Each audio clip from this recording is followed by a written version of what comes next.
ఇవ్వకుండా తొక్కి పట్టడం వెనకున్న కారణాన్ని కూటమి ఎందుకు ప్రశ్నించట్లేదు కూటమి నేతలు? వాసుదేవన్ గారు బేసికల్ గా గతంలో ఉన్న వాదన విశాఖ ఉక్కు ఫ్యాక్టరీని ప్రైవేటీకరణ చేయబోతున్నారు అనేది అన్నారు. అది ఆగిపోయింది. మీరు అన్నట్లుగానే దానికి ఉన్న ఆర్థిక భారం 35,000 కోట్లు. దాన్ని క్లియర్ చేసుకోవాల్సిన అవసరం లేదు. అది జరిగితేనే లాభాల బాట పడుతుంది. అయితే అది లాభాల బాట పట్టాలంటే దానికి ఒక క్యాప్టివ్ మైన్ ఉండాలా, దానికి కొంత స్వతంత్రత ఉండాలి. అయితే ఈ రోజు వరకు కూడాను విశాఖ ఉక్కులో టాప్ లెవెల్ మేనేజ్మెంట్ ఎంత బట్టికి పర్ఫెక్ట్గా లేదు, నియామకాలు జరగలేదు అనేది కూడా ఒక మాట వస్తుంది. అది కూడా జరగాల్సిన అవసరం ఉంది. ఎందుకంటే ఈ మేనేజ్మెంటే ఆ యొక్క ఆర్థిక పరిస్థితులకు అనుగుణంగా ఆ సంస్థను నడపడానికి చూస్తుంది.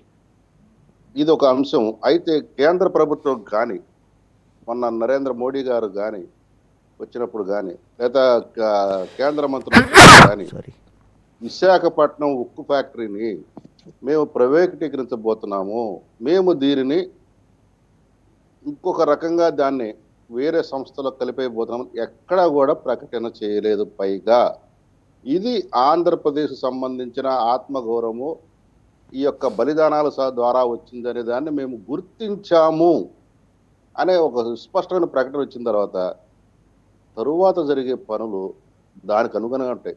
అయితే మీరు చెప్పినట్లుగా అప్పులు తీర్చకపోతే ఇదే ఇక్కడ నేను ఇప్పుడు ఇది మీకు ఇదే చెప్పబోతున్నాను. ఆ రెండో భాగంలో జగన్ రెడ్డి ఆంధ్రాకు వచ్చి ఏం చెప్తున్నాడు, పారిశ్రామిక ఇప్పుడు మొన్న లోకేష్ గారు ఒక మాట చెప్పారు, ఆంధ్రాకు మేము రావాలంటే జగన్ రెడ్డి మరొకసారి రాడు అని మీరు మాకు హామీ ఇవ్వగలరా అని. ఇది చాలా కీలకమైన ప్రశ్న, లోతైన ప్రశ్న. ఈరోజు జగన్ రెడ్డి వచ్చి చేస్తున్న ప్రసంగాలు ఆ కోణంలో పరిశీలిస్తే ఏం చెబుతున్నాడు, నేను మరలా వస్తా 2-0 అంటున్నాడు.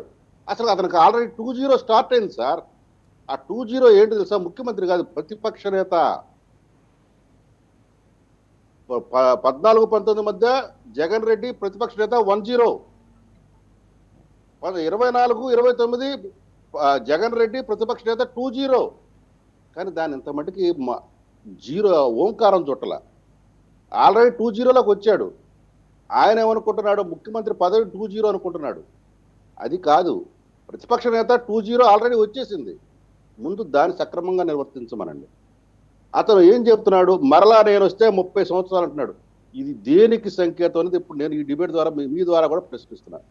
జగన్ రెడ్డి అండుకొని రాబోయే పారిశ్రామికవేత్తల్ని నువ్వు బెదిరిస్తున్నావా, రాబోయే ప్రైవేట్ పెట్టుబడిదారులు నువ్వు బెదిరించబోతున్నావా? ఇప్పుడు వరకు మనకు 6,30,000 చిల్లర వచ్చినవి కేంద్ర ప్రభుత్వ పెట్టుబడులు, పెద్ద పెద్ద సంస్థలకు సంబంధించిన పెట్టుబడులు. కానీ చిన్న చిన్న సంస్థలు, మధ్య తరహా సంస్థలు వాళ్ళని రాకుండా చేస్తున్నావు. నీ పాలనలో పెట్టుబడిదారులు రాకుండా చేశావు, వాళ్ళు పారిపోయేలా చేశావు. ఈ కూటమి ప్రభుత్వంలో వారిని మరలా వాళ్ళలో విశ్వాసం పాదుకొలిపి వాళ్ళని తీసుకొస్తుంటే మరలా నువ్వు వచ్చి నేను వస్తున్నాను 30 సంవత్సరాలు ఉంటున్నాను అన్నావు అంటే దాని అర్థం ఏంటి?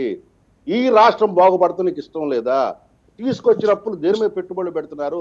అమరావతి మీద పెడుతున్నారా, పోలవరం మీద పెడుతున్నారా, లేకపోతే మౌలిక వసతుల కల్పన మీద పెడుతున్నారా, పాటు సంక్షేమాన్ని కూడా ఇస్తున్నారా లేదా?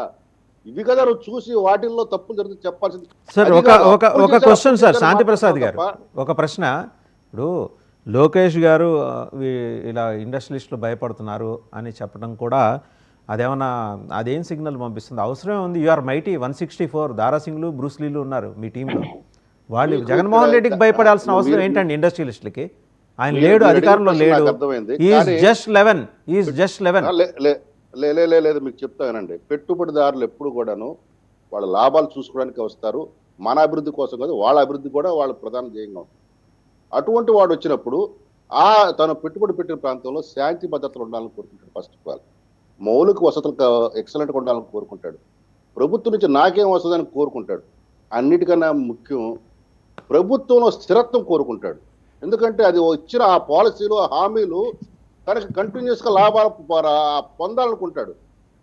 ఈ 5 సంవత్సరాల ప్రజాస్వామ్య వ్యవస్థలో మరలా ఇంకొక వ్యక్తి వస్తే, ఈ పాలసీలు బ్రేక్ వస్తే మళ్ళీ వాళ్ళు మీరు టాటా కంపెనీ అతిపెద్ద ఉదాహరణ వెస్ట్ బెంగాల్.